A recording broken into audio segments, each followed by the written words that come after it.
전에 하지 않던 일을 하나 했습니다. 추수감사 주일에 강단을 장식해 본 건데요. 1부 때는 위에 있었는데 2부 때는 내려갔네요. 이 나무의 이름은 포인세티아라고 하죠.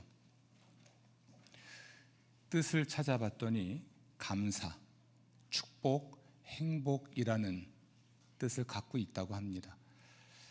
혹은 크리스마스 별이라는 별명도 가지고 있죠. 저희 교회는 지난해부터인가요? 한 3년 전부터인가요?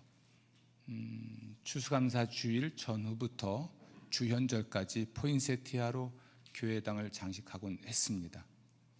이쁘죠? 네. 서로 한번 인사하겠습니다. 고맙습니다. 덕분에 행복했습니다. 어울리지는 않겠지만 이렇게 한번 해보시죠. 포인세티아. 시작. 행복, 감사, 축복, 축복해, 이런 것이 포인세티아일 것 같습니다. 성탄절 되면 인사를 하죠. 메리 크리스마스. 여러분들의 삶의 가정에 한 해 동안 하나님이 주신 은혜들을 늘 기억하고 기뻐할 수 있기를 저도 기도하겠습니다. 오늘 설교 제목이 하나님의 구원 사건을 기념하라입니다. 하나님의 구원 사건을 기념하는 일은 하나님 백성의 신앙과 삶을 형성하고 또 전승 또는 계승하는 하나님의 방법입니다. 오늘 이야기의 주인공은 여호수아이지만 여호수아를 통해 하나님이 하게 하신 중요한 일을 소개하고자 합니다. 여호수아는 요단강을 건너기 3일 전에 3일이 지나면 요단강을 건너 가나안 땅에 진입할 것을 예고했습니다. 가나안 땅 진입하기 전에 여호수아는 정찰병을 가나안 땅에 보냈고 정찰병들이 돌아와서 이렇게 보고합니다. 여호와께서 우리 손에 그 땅을 모두 넘겨주셨습니다. 그래서 그 땅에 사는 사람들도 모두 우리 앞에서 기죽어 있었습니다. 이 보고를 받고 여호수아는 아침 일찍 일어나 그들이 머물던 곳을 떠나 요단강까지 갔습니다. 3일이 지나서 행정관들이 이스라엘 진영 가운데로 다니며 백성들에게 떠날 준비를 시킵니다. 여호수아 1장 3절부터 4절인데요. 하나님의 언약궤를 뒤따르되 1km의 거리를 두십시오. 4장입니다. 그러면 여러분이 갈 길을 알 수 있을 것입니다. 그 길은 여러분이 이전에는 가본 적이 없기 때문입니다. 자신을 거룩하게 하십시오. 하나님이 내일 여러분 가운데서 놀라운 일을 하실 것이기 때문입니다. 언약궤는 하나님께서 강림하시고 현존하시는 장소를 의미하는 중요한 증표입니다. 거룩하신 하나님이 함께 계시는 까닭에 백성은 간격을 유지해야만 했는데 1km의 거리를 두고 뒤따라야만 했습니다. 또 시내산에서 하나님을 만나 뵙기 전에 그랬듯이 자신을 거룩하게 함으로써 가나안 땅 진입을 준비해야 했습니다. 언약궤를 맨 제사장들이 앞섰고 백성은 뒤따랐습니다. 언약궤를 맨 제사장들의 발바닥이 요단강 물을 밟고 멈추었을 때 위에서 흘러내리던 요단강 물이 완전히 끊어져서 백성은 마른 땅으로 여리고 맞은편 곧 가나안 땅에 들어갈 수가 있었습니다. 백성들이 요단강을 건너는 동안 언약궤를 맨 제사장들은 요단강 한가운데 마른 땅에 흔들림 없이 서 있었습니다. 주목하는 표현이 마른 땅이라는 표현입니다. 강 한가운데가 어떻게 마른 땅일 수 있을까요? 요단강을 완전히 건넜고 언약궤를 맨 제사장들이 요단강 한가운데 서 있을 때 하나님은 제사장들이 서 있었던 곳에서 12개의 돌을 가져다가 그날 밤 묵을 곳에 놓아둔 후 길갈이라 하는 곳에 세우도록 지시하셨습니다. 각 지파에서 한 사람씩 12사람이 선발되었고 그들은 저마다 돌을 하나씩 어깨에 메고 나와 길갈에 세웠습니다. 퀴즈. 한 사람이 멜 수 있는 돌의 무게는 얼마나 될까요? 제가 한참 운동할 때 100kg씩 들어봤는데 허리가 부러지는 줄 알았습니다. 장정이 선발되어서 돌을 어깨에 메고 강 밖으로 나올 정도면 그리 큰 돌 같지는 않습니다. 그리고 하나님은 제사장이 밟고 서 있던 요단강 한가운데에도 12개의 돌을 선택해서 세울 것을 지시하셨습니다. 여호수아 4장 6절입니다. 이 돌들은 요단강을 건넌 사람들에게 표징입니다. 요단강을 건넌 기적을 상기시키는 표징이었고 하나님의 위대한 행위와 능력을 전파하는 계기를 마련해 주는 표징이었고 여호수아의 지도력을 보장해 주는 표징이었고 하나님이 가나안 땅 원주민들을 이스라엘 앞에서 쫓아내실 수 있음을 보증하는 표징이었습니다. 이 돌들은 이스라엘의 후손들에게 길이길이 기념이 될 것입니다. 자손들이 이 돌들의 뜻을 물을 때 그들의 아버지는 요단강을 건넌 기적 이야기를 들려주어 자손들이 하나님을 알고 항상 하나님을 경외하게 하고 하나님이 온 땅의 주이신 것을 땅의 모든 백성에게 알게 하는 기념석이 될 것입니다. 12개의 돌로 기념석을 세우라고 지시하신 하나님은 이렇게 말씀하신 것이 분명합니다. 나를 기념하라. 이스라엘 자손은 이 기념석을 통해 요단강을 건넌 역사적 사건을 길이길이 기억하고 경축하고 하나님의 새로운 구원과 축복을 기대하고 하나님을 항상 경외해야만 했습니다. 역사적 사건, 특히 하나님의 역사적 구원 사건을 기념하는 일은 하나님 백성의 신앙을 형성하고 실천하고 승계하는 하나님의 방식이고 명령입니다. 하나님은 역사적 사건을 기록하거나 혹은 조형물을 세워 표징이 되게 하셨고 기념 축제일을 제정해서 하나님의 구원 사건을 중심으로 시간을 살게 하셔서 하나님을 기념하게 하셨습니다. 예배는 하나님의 백성이 하나님의 구원 사건을 기념하는 시간을 살게 하는 역사적 사건이고 현장입니다. 하나님 백성은 예배를 통해 하나님의 역사적 구원 사건과 그 사건의 뜻과 그 사건으로 드러난 하나님의 본성을 기억하고 기뻐하고 기대하고 하나님을 알고 항상 하나님을 경외하는 신앙을 그들의 후손에게 승계합니다. 이스라엘 백성의 주요 기념일은 안식년, 안식일이 있을 뿐 아니라 3대 명절로 알려진 유월절, 맥주절, 수장절 등인데요, 각각의 명절에는 중요한 의미가 있습니다. 유월절은 이스라엘 민족을 이집트에서 구출해내신 하나님의 은혜를 상징 혹은 표징하고, 맥주절은 이스라엘 백성이 시내산에서 하나님께 율법을 받은 것을 표징하고, 수장절은 광야 40년의 하나님의 보호를 의미하는 중요한 표징이고 명절입니다. 그러므로 이스라엘 백성은 해당 기념일에 예물을 드리며 자녀들과 함께 하나님의 구원 사건을 기념했는데, 하나님 말씀하시기를 빈손으로 내 앞에 나오지 말라고 말씀하셨기 때문입니다. 교회는 교회력을 완성했습니다. 교회력은 그리스도의 성육신, 사망, 부활, 재림의 그리스도 사건을 기념하는 교회의 시간입니다. 교회는 그리스도의 부활을 기념하는 주의 날에 온 세대가 예배당에 모여 예물을 드리며 그리스도 사건을 기념했는데, 이 교회력이야말로 그리스도 중심의 삶을 위한 시간의 리듬이 되었습니다. 성경에서, 특히 신약 성경에서 나를 기념하라라고 말씀하신 유일한 사건은 제자들과의 마지막 저녁 식사와 관련이 있습니다.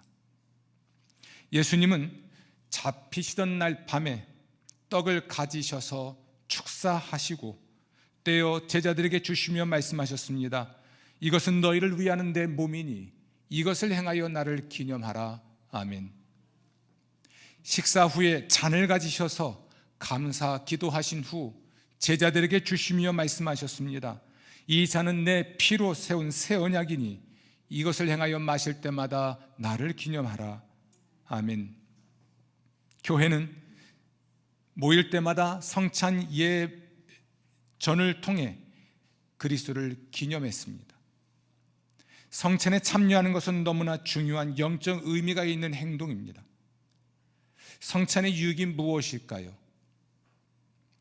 성경은 떡을 떼는 것, 주의 만찬, 성찬, 성체성사와 같은 표현을 통해서 주의 식탁에서 일어나고 있는 신성한 일들을 기념하여 표현했는데, 그러므로 우리의 성찬 예식은 혹은 성찬 예배 혹은 성찬 예전은 단순한 기념식이 아니라 실제 이 성찬 예전을 통해 하나님이 일하시는 것을 경험할 수 있는 위대한 사건이 됩니다. 성찬식의 의미를 몇 가지 말씀드리고자 합니다. 첫 번째, 성찬 예배는 떡을 떼는 것으로 성경에서 표현을 합니다. 예수님이 십자가에서 처형당하신 후 예수님의 제자들 중 두 사람이 엠마오라 하는 그들의 고향으로 돌아가고 있었습니다. 이때 예수님께서 나타나 그들과 동행하셨고 그들의 집에 들어가 그들과 함께 식사를 하는 자리에서 예수님께서 떡을 떼어 제자들에게 주셨습니다. 이 이야기에서 중요한 것은 죽임을 당하신 예수께서 그들과 함께 식사하셨다는 것입니다. 눈이 가려져서 그들과 함께 식사하고 계신 사람이 예수인 줄 몰랐던 제자들은 예수님이 주신 떡을 받아 먹었을 때 눈이 열려 예수님을 알아보게 되었습니다. 주목할 건 이 떡을 떼다라는 표현으로 표현된 성찬 예배는 그리스도와 함께 먹는 것으로서 그리스도의 부활을 강조한다는 것입니다. 단지 주님의 그리스도의 부활을 기념하고 강조하는 정도가 아니라 우리가 떡을 뗄 때 살아계신 예수 그리스도와 이곳에 강림하여 현존하시고 이 떡을 먹는 사람들과 함께 음식을 드신다는 것을 의미합니다. 떡을 떼는 행위로서 성찬 예배는 그러므로 그리스도 예수의 부활을 강조하고 살아계신 그리스도께서 강림, 현존 그리고 축복하심을 강조합니다. 단순한 기념식이 아닌 것이죠. 죽은 사람을 기리는 기념식이 아니라 죽임을 당하셨으나 부활하여 살아계신 예수 그리스도를 기념하는 까닭에 살아계신 예수께서 우리가 성찬 예배를 드릴 때 이곳에 강림하시고 현존하시고 여기서 구원하시는 역사가 일어나기 때문에 우리는 성찬 예배를 신비라 말을 합니다. 두 번째로 성경은 성찬 예배를 주의 만찬이라는 단어로 표현을 합니다. 초기 교회에서는 공동 식사와 성찬 예배가 분리되지 않았습니다. 고린도 교회에서의 일인데요, 그러므로 그들 가운데 몇 가지 문제가 생겼습니다. 비교적 유족한 사람들은 조금 일찍 일을 끝내거나 또는 일을 하지 않았기 때문에 미리 모여 공동 식사를 시작할 수 있었지만 비교적 가난한 사람들은 일이 늦게 끝나는 까닭에 이 공동 식사에 참여할 수가 없었습니다. 그들은 늦게 모였고 어떤 이는 그러므로 먹지 못했고 어떤 이는 남은 것을 겨우 먹을 수 있었습니다. 고린도전서 11장 17절부터 34절에 이 내용이 기록되어 있고 20절 말씀에 보면 그런즉 너희가 함께 모여서 주의 만찬을 먹을 수 없다라고 바울은 말을 합니다. 예배 만찬, 곧 성찬 예배는 이 공동 식사에 뒤이어 집행됐는데 바울은 이런 회식형 공동 식사의 모임에는 주님의 만찬이라는 명칭 붙이기를 거부했습니다. 어떤 사람은 과하게 먹고 어떤 사람은 먹지 못했고, 어떤 이는 과하게 마셔 취했고, 어떤 이는 그러지 못했기 때문입니다. 이러한 공동 식사는 주의 만찬일 수 없고, 오히려 교회를 업신여기고 빈궁한 자들을 부끄럽게 한 일이라고 꾸짖었습니다. 이렇게 배부르게 먹고 취하도록 마시는 회식형 공동 식사는 집에서 하라고 명령하고, 교회에서는 오직 주의 만찬을 먹으라 권고했는데, 이 주의 만찬으로서 성찬 예배가 강조하는 건 그리스도의 죽음입니다. 떡을 떼는 것은 그리스도의 부활을 강조하고, 주의 만찬, 주의 식탁으로 표현된 성찬 예배는 그리스도의 죽음을 기념하고 강조하는데, 이 사건을 통해 우리의 용서가 영원히 계속될 것을 이야기해 줍니다. 그렇습니다. 우리가 주의 만찬을 먹는 행위를 통해서 우리는 우리 주 예수께서 우리의 모든 죄를 당하여 속죄하신 대속자이심을 고백하고, 우리의 모든 죄가 용서받았음을 선포하며 예수님 재림의 날 완전한 구원에 이를 것을 소망하게 됩니다. 우리가 오늘도 성찬 예배를 통해서 떡과 잔을 먹고 마실 때 주의 식사 또는 주의 식탁으로서의 성찬을 통해 그리스도의 죽음을 강조하고, 그의 죽음을 통해 이루어진 우리의 완전한 용서를 감사하며 기뻐하게 될 것입니다. 그리고 실제로 예수 그리스도께서 이곳에 강림 현존하셔서 우리가 회개한 모든 죄들을 용서하시게 될 것입니다. 그러므로 성찬 예배는 하나님의 신비에 속합니다. 세 번째로 성찬 예배는 참여라는 단어로 설명이 되고 있습니다. 고린도전서 10장 16절부터 17절입니다. 참여로 번역된 단어는 그리스어로 코이노니아인데, 이 코이노니아는 공동으로 소유한다라는 의미가 강합니다. 인격체와 결합되면 친교를 의미하고, 일과 결합되면 몫을 차지하는 것을 의미합니다. 성도는 성찬 예배를 통해 그리스도를 통한 구원이라는 몫을 차지한 사실을 확증하고, 구원의 몫을 차지한 사람들로서 그리스도와 연합하여 교제합니다. 동시에 그리스도의 몸 교회와 연합하여 서로 교제하는 것입니다. 참여하는 것으로서의 성찬 예배는 그리스도 그리고 그리스도의 몸 교회와의 연합과 교제를 선포합니다. 우리가 오늘도 성찬 예배에 참여함으로써 하나의 떡, 하나님의 잔에 참여하는 것인데, 한 분 성령의 은혜로, 한 분 그리스도를 믿음으로, 한 분 하나님을 섬기는 하나의 교회임을 경험하고 고백하고, 교회의 일치를 지키기 위해 힘쓸 것을 다짐하게 됩니다. 마지막으로 성찬은 감사로서 표현됩니다. 예수님이 제자들과의 마지막 식사 자리에서 떡을 가지사 축사하시고, 또 잔을 가지사 축복하시고 혹은 감사하시고 라고 표현되어 있는데, 이 단어들은 모두 같은 의미를 갖고 있습니다. 그러니까 감사하는 것인데, 성찬 예배는 그러므로 감사 예전이라 할 수 있습니다. 이 의미는 어렵지 않습니다. 주의 만찬을 먹을 때 우리는 예수 그리스도의 죽음과 우리의 완전한 속죄와 용서를 감사합니다.